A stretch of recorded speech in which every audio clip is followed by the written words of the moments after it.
Well, howdy, I'm John Mark Dempsey, and Dawna Pryor is with us again, and she is the coordinator of the Sulphur Springs Senior Citizens Center, the new senior center on Oak Street, which is going great guns right now. Well, this coming Friday, you're kind of combining two grand holidays with one big celebration. You're celebrating Mardi Gras and St. Patrick's Day. Yes. That was fun decorating, too. I'll bet. Trying to mix the two together. I can imagine. That's 11 a.m. Friday. Correct. Yeah. So I saw on your Facebook page you're having a parade. Yes, we're going to have a parade around the building and maybe all the way down around the square. Depends on who all wants to go. We have all sorts of beads and stuff we're going to throw out. And we're going to play some music, and we're just going to let the town know that we're having a party. Fantastic. And costume contest. Yeah, the best person that can combine Mardi Gras and St. Patrick's Day in a costume is going to win a prize. And then we're also doing a scavenger hunt, so kind of going to make you hunt for coins. Mm-hmm. And then the North Hopkins ISD, the FCCLA class is sponsoring this year, or one of the sponsors, and they're making jambalaya. Okay, good. So most of that relates to Mardi Gras. Is there anything that kind of specifically relates to St. Patrick's Day? Being Irish, I would like to know. Our prizes this year are at the end of the rainbow on the stage in a what is it? Not a bucket. What do you find at the end of the gold. Pot of gold. Yeah, that's what I was looking for. And that's what you'll be searching for. You'll be searching for the coins that go in the pot of gold.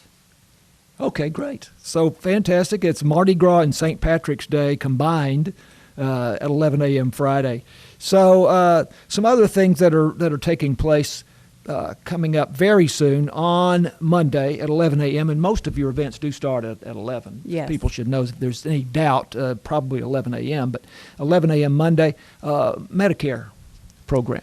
Yeah, so the Architect Council of Governments, also known as the Area Agency for Aging, they don't sell a thing. They're literally just there to help people that are aging.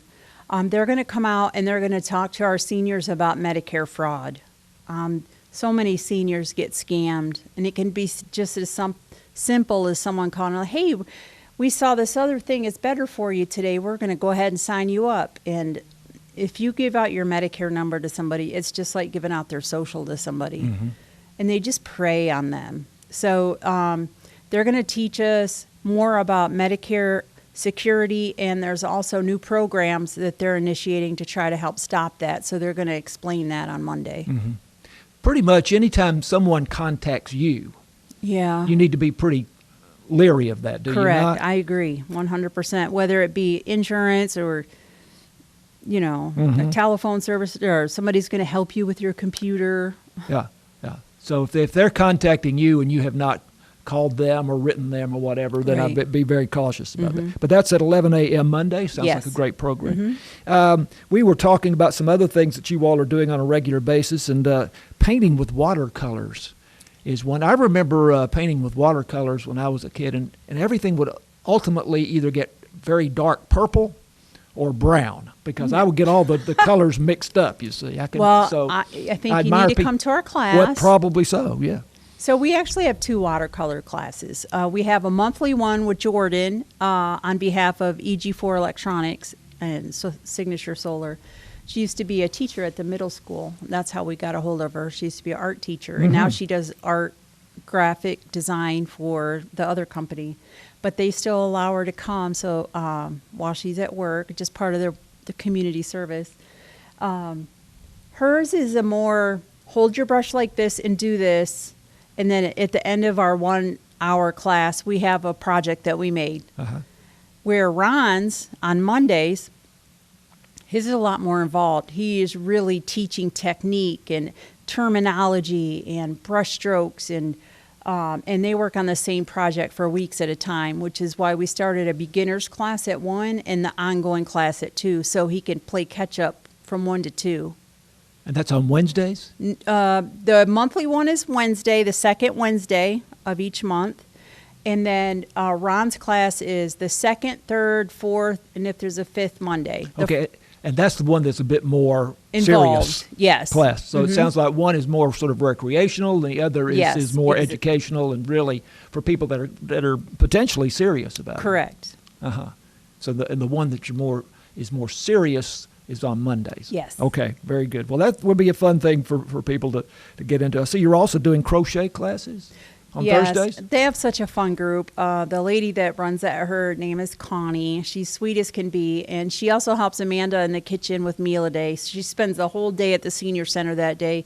She volunteers in the morning with meal a day, and then she doesn't live in town, so then she goes in grocery shops, brings her stuff back to the senior center, and then waits for crochet class, and then does crochet class, and loads her groceries back up in her car. Gosh.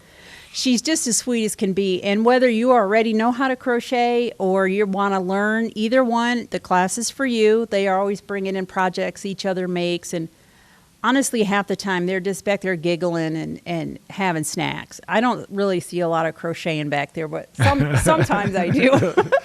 We're almost out of time, but coming up, you have a regular movie day on Thursdays. And coming up on Thursday, April 3rd, you're going to show the new version of The Wizard of Oz called Wicked. Wicked, yeah. We're really excited. I'm a huge Wizard of Oz fan. It's my all-time favorite movie ever. And I have it. I'm kind of annoying to watch it with because I know all the words and I sound them. I do. Dialogue. I do. But I made my kids like it too. So, so I have to see Wizard. Both of my kids have seen it, and they both told me I won't be disappointed because I need it to be true to the story. And there's a lot of seniors out there that love that movie too. So hopefully they'll come and they'll watch Wicked with me too, to kind of give you the background of how she got mean. Thursday at April 3rd at 11. We just mentioned that your 90 Bridges Banquet is coming up April 5th for those 90 and above. Yes. And even if you didn't get an invitation, I got a call today. You're invited. Just call, let me know, let me get you put on the list. If you're turning 90 this year or you're over 90, just call me at the senior center so I can get your name on the list. We're going to have a really nice sit-down dinner with all the fixings and great entertainment. I'm going to have a couple of different singers this year and give out some awards and some certificates. But yeah, Saturday, April 5th. Good, and we are out of time, but we'll just say that you're still recruiting for your Ms. Hopkins County Classic Senior Pageant, which will be in July. We'll talk more about that next time. Okay. Okay, very good. Dawna Pryor is the coordinator of the Sulphur Springs Senior Center, and I'm John Mark Dempsey, and this is KSST.